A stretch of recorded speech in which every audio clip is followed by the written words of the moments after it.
Eto na yata yung mga necklace na naging isa sa mga naging paborito ko. Alam niyo kung bakit, mga bebs ko? Tingnan mo naman. Pendant pa lang, be, panalong-panalo na. Pendant niya pa lang, o panalong-panalo na. Ganito yung pinaka-appearance ng pendant niya. Okay? Malimit mo lang itong makikita. Hindi mo to palaging nakikita. Ang kinaganda ko talaga sa shop na to, yung mga design nila, mga craftsmanship ng product. Tingnan niyo naman, mga bebs ko. Oh, napakakapal, napakaganda. Hindi po nagpe-faded, hindi nag-tarnish at hindi nangangalawang. Tapos yung pinaka-chain niya, ganyan na ganyan yan, beb. Ayan.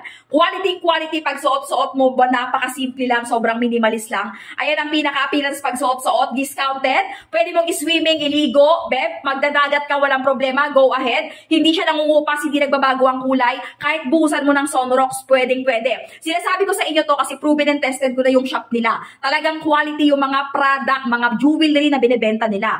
Maglalagay ako ng link sa baba, diyan ka lang mag-check out para ganito yung mag-check out mo. Dalian mo!